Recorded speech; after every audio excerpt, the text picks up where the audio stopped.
And we are back. We are. Even though we said we were going to be doing 3 videos a week. Kind of hosing ourselves. Yeah, well, we had some unforeseen things come up. So tonight's video is how I lost over 30 pounds, but not me, her. How Jessie lost over 30 pounds. She's going to share that. And I guess let's just start off with, and we're going to talk about how you lost it. But let's start off talking about, like, how big were you? Like, people have seen the thumbnail. They clicked on the thumbnail. So let's pull that picture up real quick and talk about big Jessie there. How big was big Jessie? There she is. I was 183 pounds. And you're 5 foot. 5'2". Do you know, off the top of your head, and I didn't look it up before we did this, do you know, is that considered, that's certainly overweight? It is. It's obese. It's obese, but it's not morbidly obese. It's not morbidly. Is it on the high end of obese? Or it is. Is it? Yes. Okay. All right. And in addition to this, too, when you were weighing that much, you were also diagnosed with pre-diabetes. I was. Yep. Yeah. Yep. Okay. I was at the low end of diabetes, like, for my age category. Right. Okay. Well, I think what I want to do is, if it's okay with you, if you want to click off of that real quick, sure, is jump right into this, because I think when people, at least from when I read comments on different channels about this, people want to dive right in and know how'd you do it? How'd you get into it? But I have one question first before we start with the how-to. Okay. Did you think, it's 2024, almost 2025, did it ever cross your mind to try Ozempic or Wegovy? And why or why not? No, it didn't cross my mind. Okay. And why or why not? Yeah, why not? Why not? Because I was afraid of all the side effects and everything that could come along with it. Just because I felt as though it was something that was found by accident, kind of thing, within the Food and Drug Administration. Well, I don't know. It was originally a diabetes drug, and then they determined that you would lose weight. And so initially, in the very beginning, doctors were prescribing it off-label for weight loss. So that's true. But then they went back and got the indication for it, I believe. Yeah, but I didn't want any side effects, whether they were current, near term, future, anything. Because there wasn't enough that I knew about it. So no, I wouldn't. I didn't consider not enough evidence. Right. Yeah, I think that's fair. And I can just say from my own personal experience in the emergency department, I do see people come into the ER. That's another reason, because I heard some of your stories. Yeah, with side effects. It's not uncommon. When it very first started getting prescribed off-label over a year ago, I would see people coming in a little more frequently with side effects, but still, even today, we still see it. I think my other big concern, just from a medical standpoint, that I see personally, is, I would say, inappropriate use of the weight loss drugs. Specifically, an example that I can think of, one person in particular, obviously who I'm not going to name, I'm just going to use this to lose the last 5 to 10 pounds.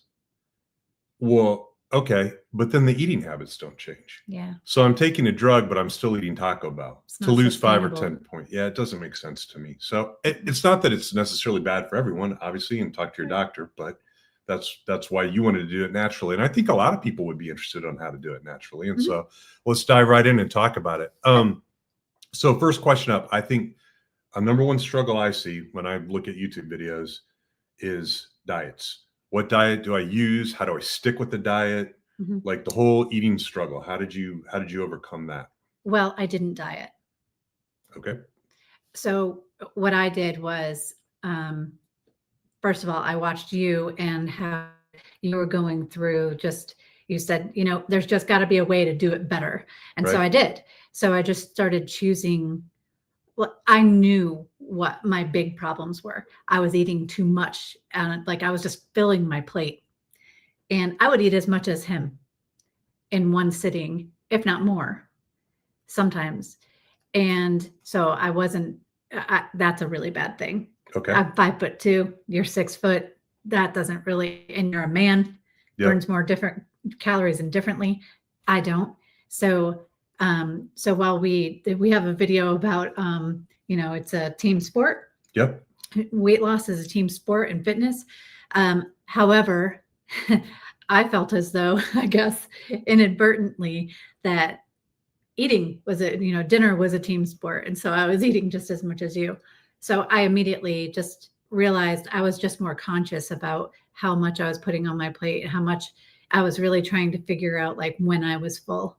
And so I didn't stop eating anything in particular, not even sweets. I just cut back. So that was the biggest thing on dieting. I had tried keto, but I have a bad gallbladder. And so that made it flare up, and I had tried other things, just didn't work out. Yeah. So I think that's an important point, because with diets, I mean, if you just look at the statistics, the majority of people fail in the long-term dieting. It just is, it's not sustainable for anybody, really. There's a percentage of people who do, but you're in the minority, significant minority, if you're able to do that. So portion control is a big deal, obviously. And then you said something in the beginning, though, about kind of like self-awareness. And I think sometimes that might be a little bit lacking for people too, is like really realizing like what their weaknesses are and then trying to reduce that, so if your weakness is cupcakes or whatever, just be honest with yourself and eat less cupcakes. Yeah. Yeah. I did. I had to. It's like, I love sweets. I think a lot of us do, but so I would just not eat as much sweets. I would not eat as much. And I love savory food too. I love like a good chicken, rice, and broccoli or whatever on a plate. But I would eat so much of it. Yeah. And one thing I will mention that I watched you do with sweets is that you exchanged sweets. So you went from highly processed sugary foods to fruit, which is natural, which is a natural carb. So neither one of us are anti-carb. In fact, we kind of go with the mantra that carb is a fuel that burns fat. Carbs are. But so you just switch to good carbs versus bad carbs. Yes. For the most part. All right. Moving on to the next struggle. All right. So exercise. Here's the things that I see repeatedly when I look at YouTube comments. Either I don't have a background in exercise, and so I don't really know what to do, and I'm intimidated. So now I'm on YouTube trying to figure out like what to do. Another one is maybe biting off more than you can chew. I know I have been guilty of that myself. And then as we get older, that can also lead to injury. And then just, and just not knowing what to do. Do I need to join a gym membership? Like how complex, like how I know I need to exercise, but how did you get over that challenge? Well, I just started with just walking.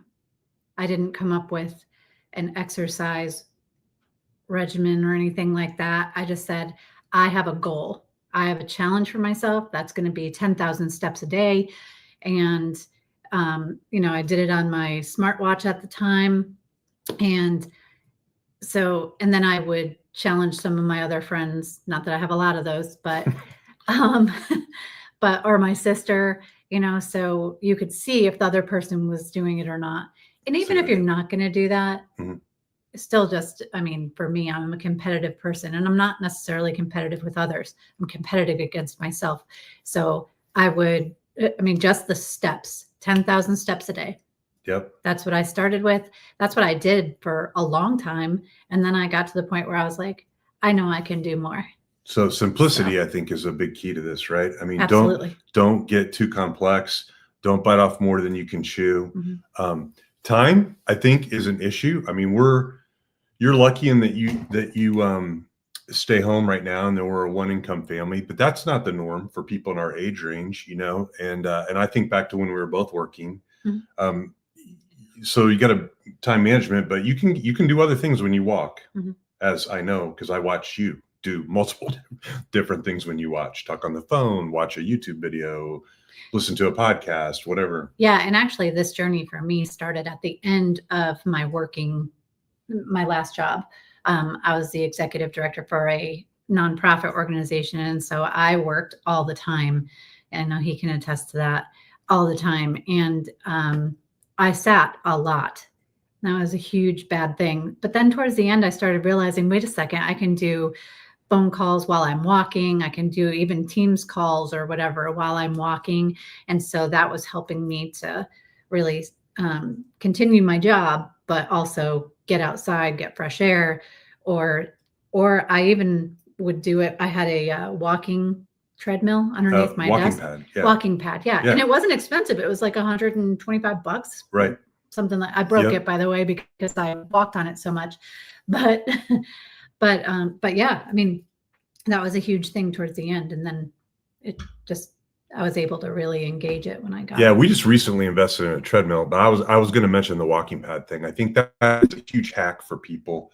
One example is if you like to watch television and walk on the walking pad. You're killing two birds with one stone, and you're not sitting or on the couch in the chair. And that's the big thing with this, is just start moving. Yeah. Because your movement burns calories.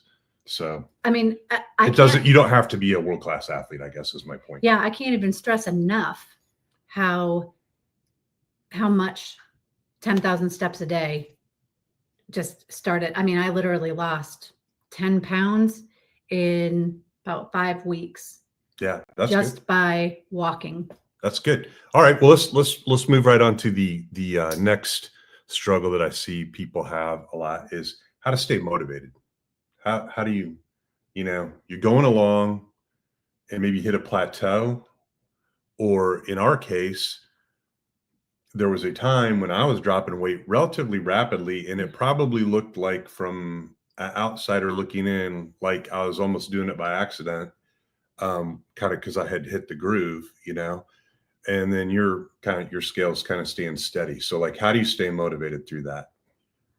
Just continuing to achieve goals and then move to the next goal, and then achieve that goal and move to the next goal. So continually doing different challenges.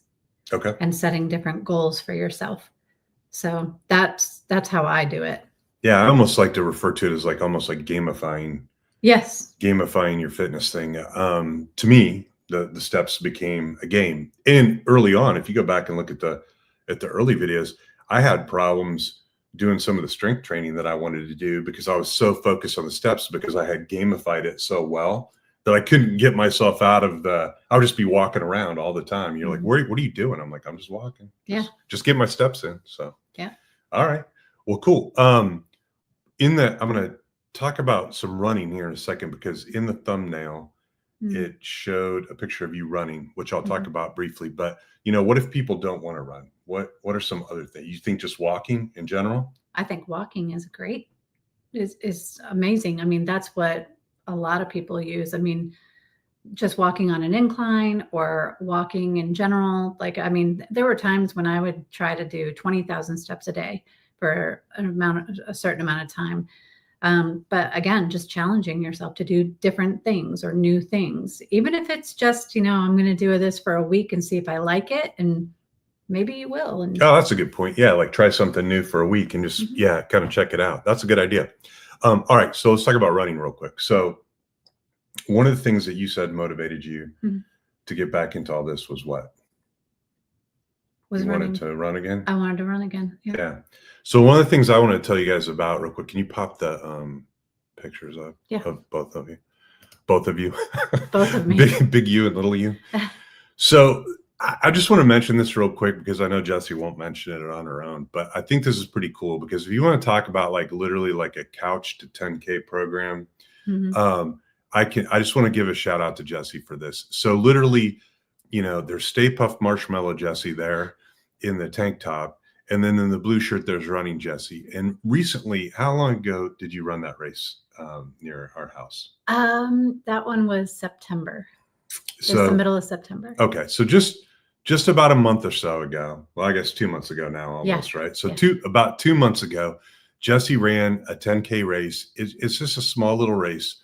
Oh no, the 10K was a month ago. This one here was 2 months ago. I'm talking about the one up the road with the tomatoes. Yeah, that was with the tomatoes. That was a month ago. Yeah. Okay. October. So a month ago, Jessie ran a 10K, and to me, this is pretty incredible, because if you think about it, so there's 180 plus pound Jessie who probably couldn't run a block at that point without being winded, and in the course of what, 6 months, Yeah. she went from that to finishing 3rd place in the 10K, which I think is pretty fantastic. Now, Thanks. somebody could, if you're like a runner geek, someone could say, well, it wasn't a big event. It wasn't, really super competitive. Okay. Whatever. It was a 3rd place finish, and like, you're just getting started. And I asked her when it was over, I was like, hey, do you think like once you get like to where you want to be running wise, do you think you could win that race? And she's thinking maybe.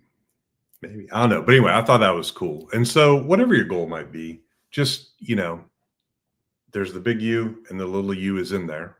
So just put the work in. Walk your 10,000 steps, eat better, stick with it, find ways to stay motivated. If you're having specific trouble staying motivated, drop us a comment. We'll give you some motivation. Yeah. If you want to use our comment section as your accountability tool to tell us how many steps you walk a day, do that too. We'll give you a thumbs up. Heck yeah. Because it's going to help you in the long run. Definitely. Yeah. Don't lose motivation. I mean, it gets even better. And I still have more to go. More weight loss? Yeah. I'm down to 151 right now. 151. Okay. Yep. From 183. What's your goal? My goal is 135. Okay. So like my goal too, you get there and then you kind of evaluate, do I need to go a little bit lower? Is this too little?